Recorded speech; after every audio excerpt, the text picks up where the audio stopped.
Question number 13. How many liters of water will have to be added to 1125 liter of the 45% solution? 1125 litre of the 45 solution में आपको कितना litre of water को add करना है so that the resulting mixture will contain more than 25% but less than 30% acid content. ठीक है ना. तो हमने इसमें भी x सपोज किया. Let x litre of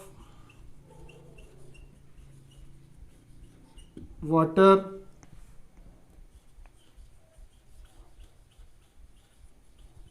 is required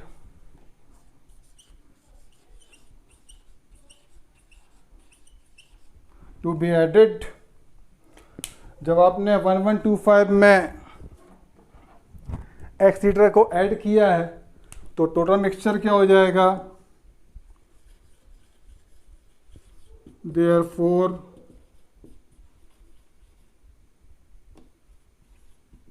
total mixture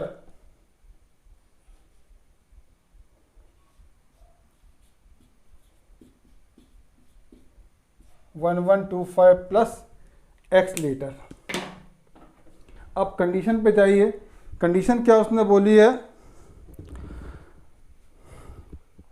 how many litres of water will have to be added to 1125 litre of the 45% solution of acid so that the resulting mixture will contain more than 25% but less than 30%. ठीक है ना.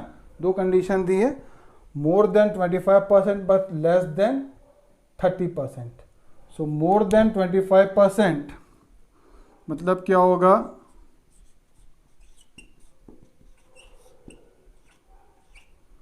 (45% of 1125 is more than 25% of 1125 plus x, more than, and 45% of 1125 is less than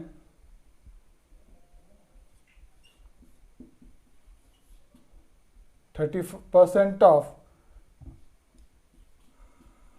1125 plus x.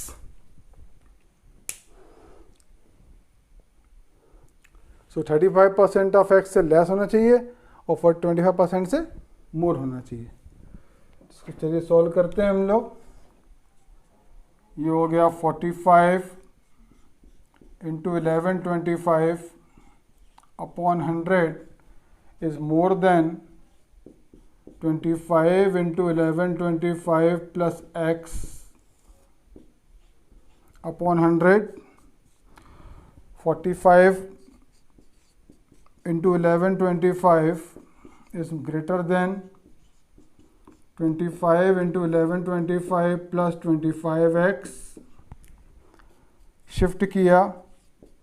45 into 1125 minus 25 into 1125 is more than 25x.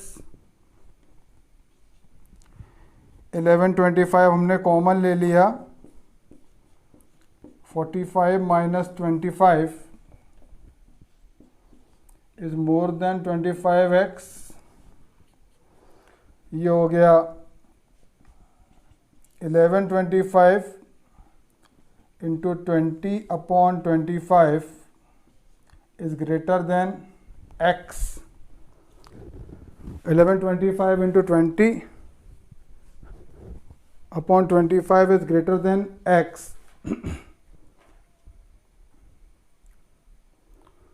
सो इसको आगे जब आप solve करेंगे तो ये आपको मिलेगा therefore x is less than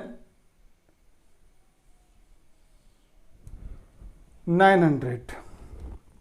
तो 25 से आप इसको कैंसिल करेंगे तो ये हो जाएगा 25 4 ज़ा 100, 12 बचेगा, 25 5 ज़ा 45 आएगा, 45 इंटू 20 900, ठीक है ना। अब हम मोर देन 30% पे आते हैं। तो मोर देन 30% पे जब आप आएंगे, पहले हमने लेस देन 25 को निकाला, सॉरी पहले हमने मोर देन 25% निकाला, अब हम लेस देन 30% निकालेंगे। तो 45% of 1125 is greater than 25% of 1125 plus x किया। 45% ऑफ 1125 कितना होगा, 45 into 1125 upon 100। 25% of 1125 plus x कितना होगा, 25 into 1125 plus x upon 100। 100 100 cancel हो गया, ये हो गया 1125 into 45, 25 into 1125 plus 25 x. Shift किया, 45 into 1125 minus 25 into 1125 is more than 25 x. 1125 देखिए कॉमन है, कॉमन ले लिया, कितना बचा 45 माइनस 25, सब्ट्रैक्ट करो तो कितना आएगा 1125 इंटू 20 और एक्स का 25 अपॉन में आ गया। सॉल्व करने पे क्या, एक्स इज लेस देन 900। अब हम लोग सेकंड कंडीशन में आते हैं। ये तो 25%, ये तो मोर देन 25% था। अब हम लेस देन 30% पे आते हैं।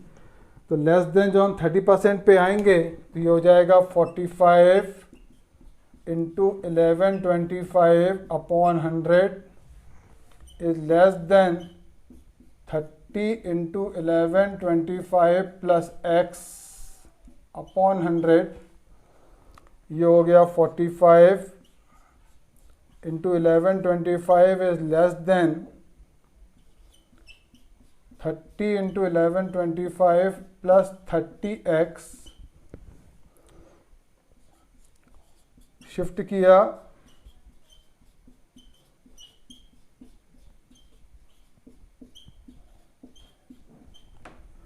इलेवन 25 को हमने कॉमन ले लिया,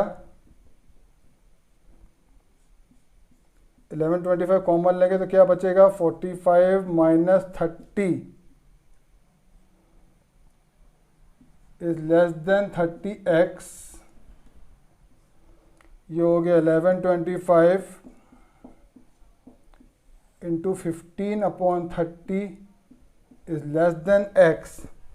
तो यहाँ से आपको x की वैल्यू क्या मिलेगी, यहाँ से आपको मिलेगा x is greater than,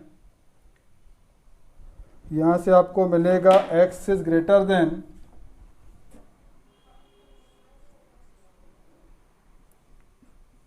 562.5। x is greater than 562.5। मतलब ये हुआ जो आपका आंसर आया है वो आया है less than 900 litre but more than 562.5 litre, ठीक है ना।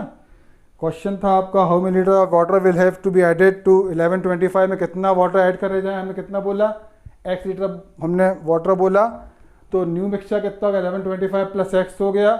अब उसने ये बोला है कि 45% of 1125 litre of the 45% solution of acid.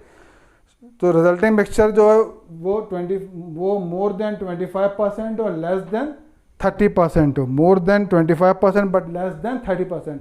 तो हमने मोर देन 25 की कंडीशन लगाई, लेस देन 30% की कंडीशन लगाई। यहाँ से आया x इज लेस देन 900, यहाँ से आया x इज ग्रेटर देन 562.5। मतलब ये हुआ कि जो भी आप वाटर ऐड कर रहे हैं वो 562 लीटर से ज़्यादा होना चाहिए, लेकिन 900 लीटर से कम होना चाहिए, ठीक है ना। चलिए क्वेश्चन नंबर 14 में आते हैं हम लोग। टेक्स्ट बुक का क्वेश्चन नंबर 14। क्वेश्चन नंबर 14 से question number 14, IQ of a person is given. आपको IQ ऑफ अ पर्सन का फॉर्मूला गिवन है, आपको फॉर्मूला गिवन है IQ is equal to mental age upon chronological age into 100। ये आपको question में formula given है। आपको क्वेश्चन है IQ of person, formula given है, वेयर एम ए क्या है मेंटल एज और सी ए क्या है क्रोनोलॉजिकल एज। आई क्यू जो है वो लाई बिटवीन, कंडीशन आपको गिवन है आई क्यू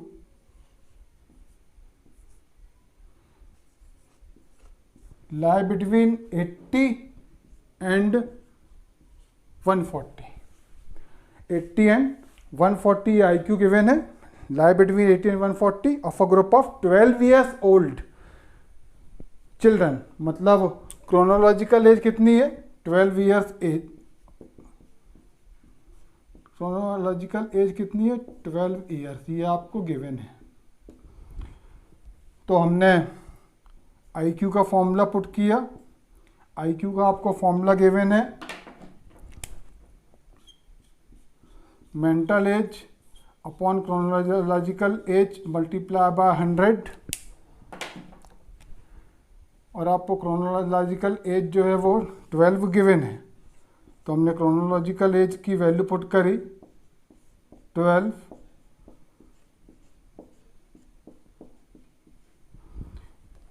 ये हो गया। इस टाइप के क्वेश्चंस हमने पहले भी किए हैं और हमने आपको बताया था कि ऐसा कुछ करिए आप एडिशन सब्ट्रैक्शन मल्टीप्लिकेशन या डिवीज़न कि सब कैंसिल हो गए, यहाँ पे केवल अननोन क्वांटिटी बचे, मतलब केवल एम ए भर बचना चाहिए। मतलब हम क्या करें इस क्वेश्चन को, हम इस क्वेश्चन को 12/100 से मल्टीप्लाई कर देते हैं। जो हम इसको 12/100 से मल्टीप्लाई करेंगे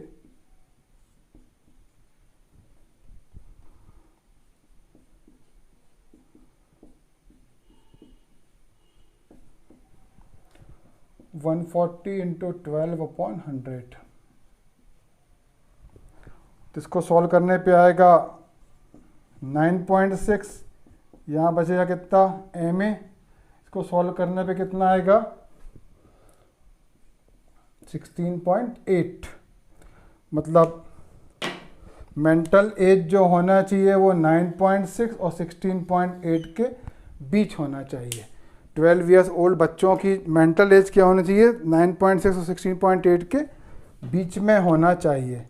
इस क्वेश्चन में भी आपको सिंपल सी बात है, आपको आईक्यू का फॉर्मूला गिवन है, आईक्यू कितना गिवन है mental age upon chronological as upon 100, और आपको आईक्यू कहाँ पे लाया कर है ये भी दिया गया, आईक्यू कहाँ लाया कर है 80 एंड 140 के बीच में, ये क्वेश्चन में गिवन है। और आपको क्रोनोलॉजिकल एज भी गिवन है कितनी है 12 years। तो हमने क्या किया क्रोनोलॉजिकल एज की वैल्यू पुट करी, क्योंकि यहाँ पे 100/12 एम ए के साथ आया तो हमको यहाँ से 100/12 को हटाना है, तो हमने 12/100 से मल्टीप्लाई कर दिया पूरे क्वेश्चन को। जब अपन ने 12/100 से मल्टीप्लाई किया क्वेश्चन को तो ये बचेगा 9.6, यहाँ पे 100 और 12 कैंसिल, एम ए बचेगा, यहाँ पे कितना आएगा 16.8। मतलब मेंटल एज जो है वो लाई बिटवीन 9.6 और 16.8 के, लाई बिटवीन 9.6 और 16.8, मतलब मेंटल एज जो है वो 9.6 और 16.8 के बीच में आएगी, है ना। तो ये था आपकी टेक्स्ट बुक का क्वेश्चन नंबर 14। तो ये क्वेश्चन नंबर 14 हमने डिस्कस किया अभी, ये आपका कंप्लीट चैप्टर हमने करा दिया। अब आप सारे वीडियोस को देखिए, डिस्क्रिप्शन में आपको लिंक्स भी मिल जाएंगी, तो आप सारे वीडियोस को देखिए और इस चैप्टर को करिए। नेक्स्ट क्लास में हम नेक्स्ट चैप्टर की बात करेंगे, ठीक है। Thank you.